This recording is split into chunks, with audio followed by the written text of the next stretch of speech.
Oi, seja bem-vindo ao Panorama, um programa da TV Assembleia de Minas. Hoje abrimos espaço para um tema importante, cercado de tabu e vergonha, o funcionamento do nosso sistema digestivo, em especial o intestino. Alimentação saudável e bons hábitos de vida garantem menos doenças. Os casos de câncer no intestino, por exemplo, estão aumentando e atingindo pessoas cada vez mais jovens, como a cantora Preta Gil. A gente vai ouvi-la sobre isso. Qual a idade para fazer os exames preventivos, já que o diagnóstico precoce aumenta em até 90% as chances de cura? Vamos falar desse órgão que influencia até no nosso comportamento e humor. Bom funcionamento do intestino é o tema do Panorama de hoje.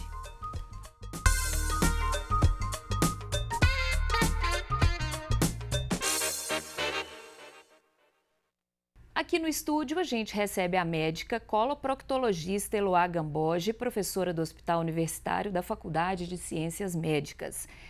Eu te convido e a doutora também para assistirmos um vídeo do médico Drauzio Varela, que tem feito ao longo da vida um trabalho incansável de informar e conscientizar o público sobre saúde. Ele explica a importância do intestino no processo digestivo, porque é nele que acontece a maior parte da digestão, onde se forma uma massa chamada quimo. Vamos ver. Depois de se formar no estômago, o quimo chega ao intestino delgado, que é dividido em 3 partes: duodeno, jejuno e íleo. O duodeno é a parte inicial do intestino delgado, que se liga no estômago.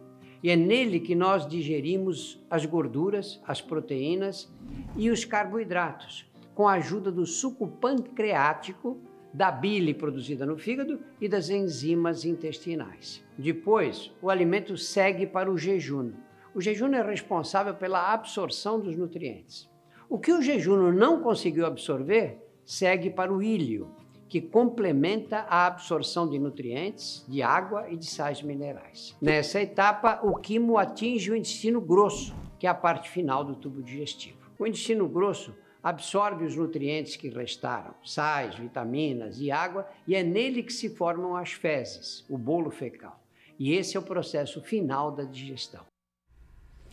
Doutora, muito obrigada pela participação aqui no programa. A gente está vendo, é um órgão grande dentro do nosso corpo, né? Super importante. E quais são os principais problemas, né? O que os pacientes queixam no consultório, assim? Uma queixa muito frequente é a constipação, né? Então a prisão de ventre, que é o trânsito intestinal mais lento. A gente também tem queixas, né, opostas, como a diarreia, por exemplo, a hipersensibilidade visceral, né, na síndrome do intestino irritável, além dos sangramentos intestinais e outras doenças relacionadas mesmo com evolução insatisfatória aí para displasias e o próprio câncer intestinal. Agora, como que a gente pode melhorar tudo isso? Assim, a dieta, qual que é o poder da interferência dela nesses casos? A gente tem que pensar que durante todo esse processo de digestão e absorção de nutrientes, vão sendo formados ali compostos que podem agredir a mucosa intestinal. Então, além da própria evolução da idade, né, do envelhecimento, que nos deixa sujeitos a uma alteração de proliferação celular, as células começam a proliferar e durante essa proliferação pode haver algum defeito ali de correção, né, do DNA, que isso está intrínseco à evolução da idade. A gente tem esses compostos que acabam agredindo essa mucosa e atrapalhando precocemente esse controle que o organismo tem nessa proliferação celular. Então, dessa forma, a agressão à mucosa acaba muitas vezes, né, gerando essas doenças. E aí que tipo de temos mais aí de alimentos agressores a essa mucosa? Sim, o excesso de ingestão de carne vermelha, né, é um fator para a agressão dessa mucosa, assim como as carnes processadas, embutidas, defumadas. Então, eles são os maiores agressores, né? Esses compostos nitrogenados que vêm aí da carne processada, dos embutidos e defumados, realmente a gente pede que os pacientes tenham consciência e evitem esse consumo. Alimentos gordurosos, álcool, isso tudo interfere também? Interfere também, claro, né? O próprio tabagismo, é fundamental a gente sempre lembrar, né, que ele é um fator causal para vários tipos de câncer e não é diferente no câncer de intestino. E existiria uma dieta ideal para o nosso intestino? Sim, a dieta ideal é uma dieta rica em fibras, né? Então a gente precisa ter em mente que a ingestão de frutas, legumes, verduras, ela precisa ser diária, né, e numa quantidade satisfatória. Além disso, a gente precisa reduzir o consumo de carne vermelha, né? O brasileiro tem o hábito de consumir carne vermelha diariamente. E nós, mineiros, mais ainda, né? Pela dificuldade de acesso aí ao peixe, à carne branca. Então, a gente precisa aumentar a ingestão de peixe para pelo menos umas 3 vezes na semana, né? Ou mais, se possível, é o ideal. E deixar a carne vermelha para não mais que 4 vezes por semana. Agora, se a gente seguisse essa dieta, né, ideal, a gente não teria tantos problemas intestinais. E aí você citou no início do programa alguns deles. Então vamos falar um pouquinho mais específico de cada um. No caso, por exemplo, a constipação. Quando uma pessoa ela é considerada constipada, né, quantas vezes ela deveria ir ao banheiro? Como que isso é medido? A constipação ela é avaliada não só pela frequência evacuatória, é fundamental a gente avaliar a consistência. Né? Então, evacuar uma vez ao dia ou uma vez a cada 3 dias é normal desde que as fezes estejam macias, bem formadas, né? Homogêneas, que saiam de forma integral mesmo, como se fosse ali uma banana. Né? Ela é macia, é bem formada, homogênea e íntegra, né? Não são aquelas fezes picadas, aglomeradas, em bolinhas, que a gente chama de fezes em síbalos.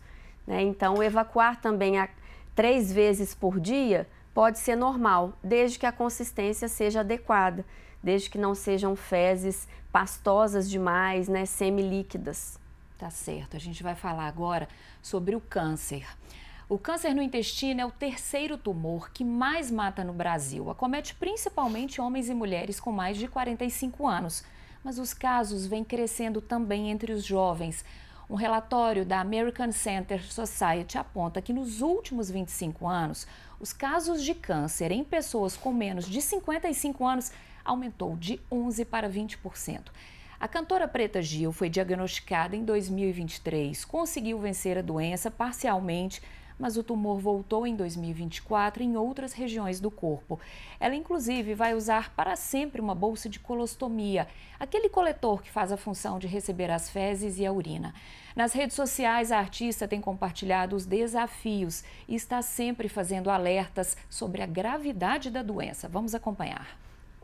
Até hoje, o estigma faz com que muita gente não se cuide, não busque ajuda, tenha preconceito com a doença, e isso faz com que cada vez mais pessoas morram em decorrência e percam essa luta contra o câncer por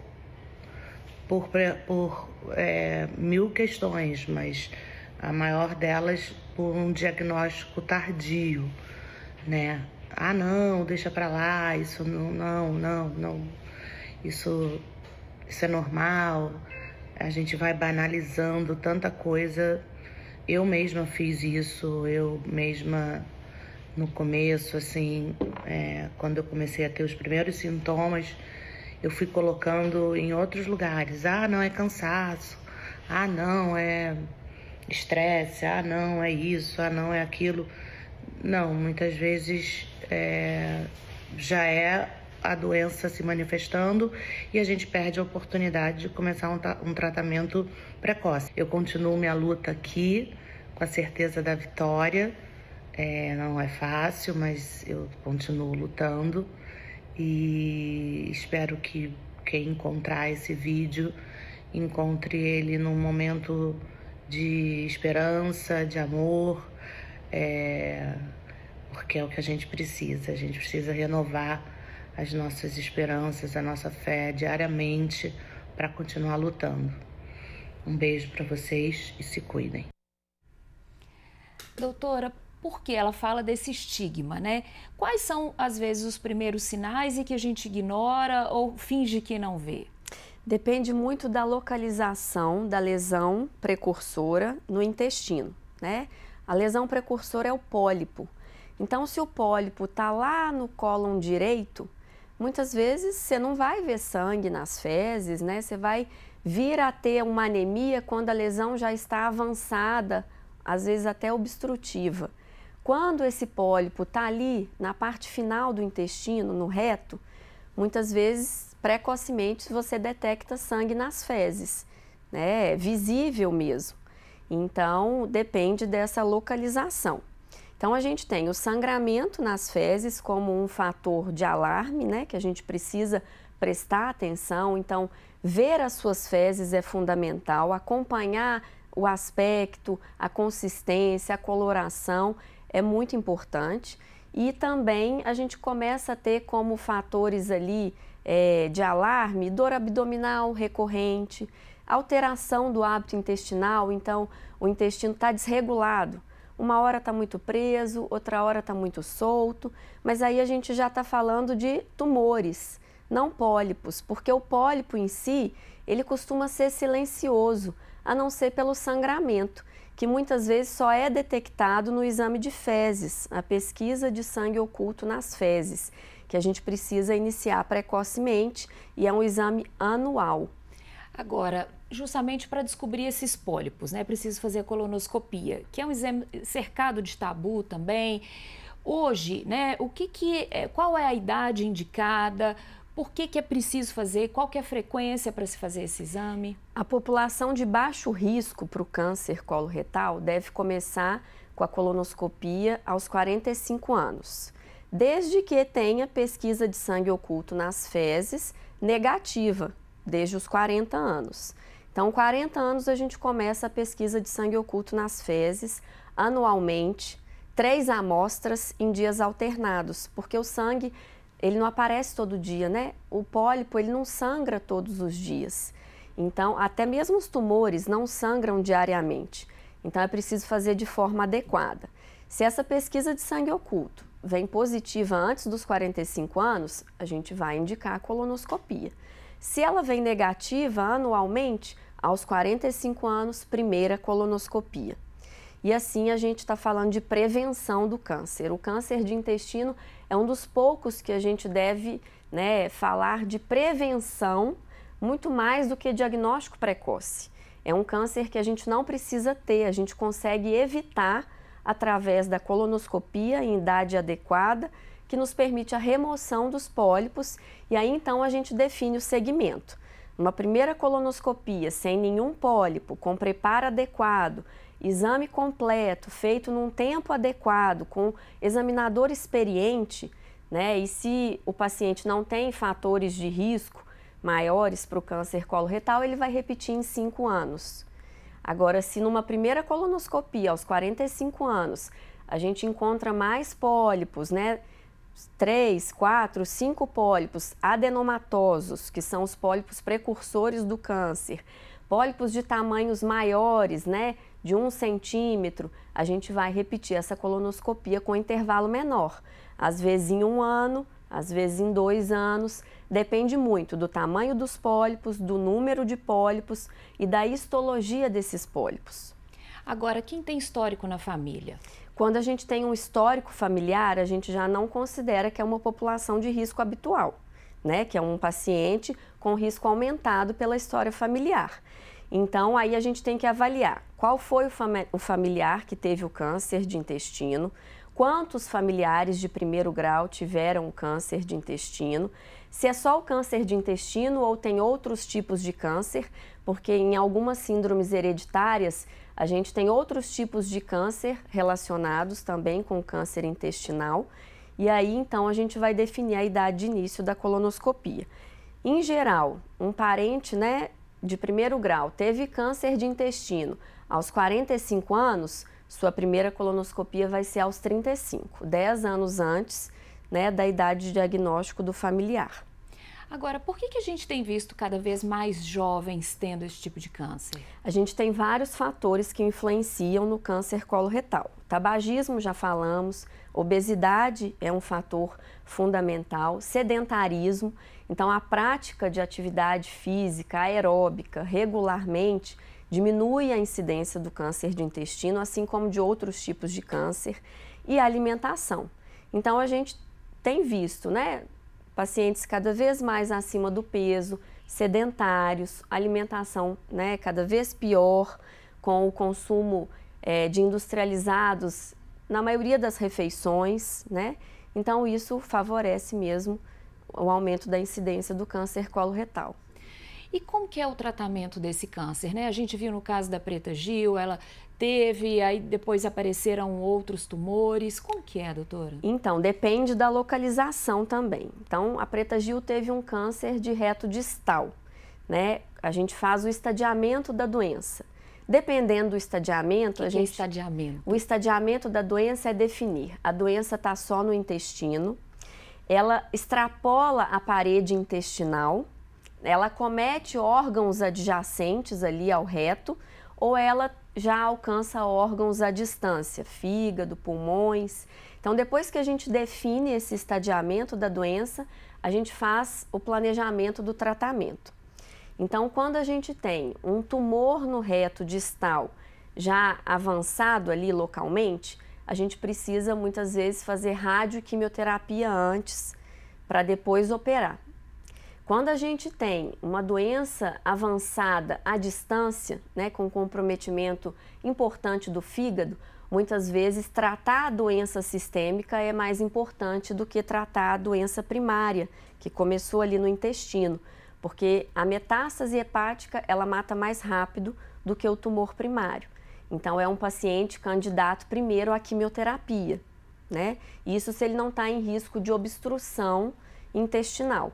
Mas às vezes o risco de obstrução existe e a doença é tão avançada no fígado que a gente faz uma colostomia, desvia o trânsito e prioriza a quimioterapia. Então a gente tem várias etapas de tratamento e várias sequências possíveis, que é definido mesmo de acordo com cada paciente. Tá certo, e é tão importante a gente cuidar do nosso intestino, né? Porque a conexão entre o cérebro e o intestino, ela vem sendo cada vez mais estudada pela comunidade científica. Você pode perceber que quando estamos ansiosos ou estressados, sentimos dores abdominais ou diarreia, por exemplo, ou aquela sensação de frio no estômago que temos antes de passarmos por algo importante. O site da BBC Brasil trouxe uma reportagem sobre o assunto e vamos ver os principais pontos. Segundo a BBC, pesquisas da Universidade de Oxford apontam que o intestino se interliga ao cérebro em casos como humor e saúde mental. Cientistas afirmam que se pegarmos bactérias intestinais de seres humanos com depressão e colonizarmos o intestino de camundongos, os animais terão mudanças fisiológicas e de comportamento características da depressão. Micro-organismos do intestino produzem a maioria dos neurotransmissores encontrada no cérebro humano, incluindo a serotonina, que desempenha um papel fundamental na regulação do humor. Cientistas esperam em breve conseguir entender como eles podem produzir neurotransmissores para tratar distúrbios psiquiátricos e neurológicos, como a doença de Parkinson e a esclerose múltipla. Sobre o futuro, a ciência ainda não definiu como seria um microbioma saudável e uma conclusão parece ainda distante. Mas há um consenso crescente de que fatores ambientais, como dieta e antibióticos, afetam mais o nosso microbioma do que nossos genes. Doutora, é por isso que eles brincam que o intestino é o segundo cérebro? Exato, exatamente. E o intestino, ele tem também uma relação direta, né, o intestino, o ânus, com a formação da psique. Tanto que lá na primeira infância a gente tem a fase anal, né? E isso é importante. Então, desde crianças, nós precisamos aprender a lidar com essa questão da evacuação, que é fisiológico, é natural, é saudável, é importante para todos nós. E as crianças precisam ser estimuladas, incentivadas a falar do cocô, a falar dessa vontade de fazer cocô de forma natural, né, sem tabus, porque isso define muitas vezes o funcionamento do intestino no adulto. Então, tem algumas constipações que a gente trata com psicoterapia, exatamente por questões lá na infância, que favoreceram aquela retenção de fezes ou aquele pavor de evacuar, aquele desgosto em evacuar, em sentir o cheiro, em ver as próprias fezes. Então, a gente precisa desmistificar isso desde a fase ali da primeira infância. E essa ligação aí sobre, né, o humor da gente, como que é isso hoje já tem sido estudado? A gente tem um termo muito apropriado que é o termo enfezado, né? Então, começar o seu dia tendo uma evacuação satisfatória é tão gratificante quanto conseguir começar o seu dia depois de uma atividade física. Exatamente, né, por causa da liberação de serotonina, que é um hormônio que traz o bem-estar, né, que modifica ali o nosso humor. Então, a gente tem essa relação direta mesmo e muitas vezes, como você falou, o estresse, né, situações apreensivas, de contrariedade, vão modular a função intestinal, o tempo de trânsito intestinal, não só provocando diarreia, mas muitas vezes trazendo mesmo a prisão de ventre, né, ou dor abdominal. Tem muita gente que viaja e às vezes fica uma semana sem ir ao banheiro, né? Exatamente. Muda o padrão, a rotina, né, ali o dia a dia alimentar, a hidratação, mas muda também a questão do ambiente, né? Você não está no seu banheiro, no conforto ali, né, da sua casa, às vezes não tem condição adequada de se higienizar e isso atrapalha, acaba inibindo. Então, é frequente a gente postergar a evacuação, o que não é saudável. Agora, essa reportagem ela fala muito sobre as pesquisas, né? Sim. Hoje, o que a gente tem no Brasil, ou fora mesmo, mas assim, em relação a tudo isso, né? A nossa microbiota, a gente tem muito no supermercado, assim, tem probióticos, tem uma infinidade de produtos, isso ajuda, não ajuda? Ajuda, mas precisam ser casos muito bem estudados e definidos pelo especialista, né? A indicação de uso de probiótico diário para todo mundo, isso não existe. A gente não tem comprovação científica de benefício quanto a isso, né? Ele falou ali, né, do transplante fecal, que é pegar as fezes do ser humano com depressão e colocar no camundongo. A gente já faz transplante fecal para tratar algumas doenças relacionadas ali com desordens imunológicas, né? Doenças autoimunes que acabam comprometendo o intestino. Então, isso de fato acontece, né? A gente tem ali uma ação importante da nossa microbiota intestinal na regulação do nosso sistema imunológico, assim como na regulação do nosso sistema neurológico e emocional, né? Então, isso de fato acontece, a gente tem muitas pesquisas nesse sentido, mas é isso, cada caso precisa ser estudado pelo especialista para a gente então definir qual a melhor conduta. Não há nada ainda que a gente possa usar de forma generalizada, assim.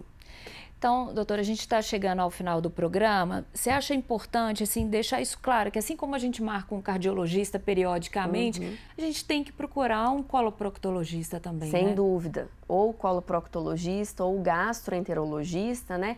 A diferença é o gastroenterologista, ele é o clínico, que cuida do intestino, né? E outras partes do sistema gastrointestinal. O coloproctologista, ele é clínico e cirurgião. Então, muitas desordens são de tratamento cirúrgico, né? Então, a gente precisa realmente ter essa informação e buscar a ajuda do especialista, né? Desmistificar o medo em relação à consulta, o medo em relação à colonoscopia, porque com um bom profissional te dando assistência, os riscos são minimizados e o desconforto, o constrangimento também é minimizado.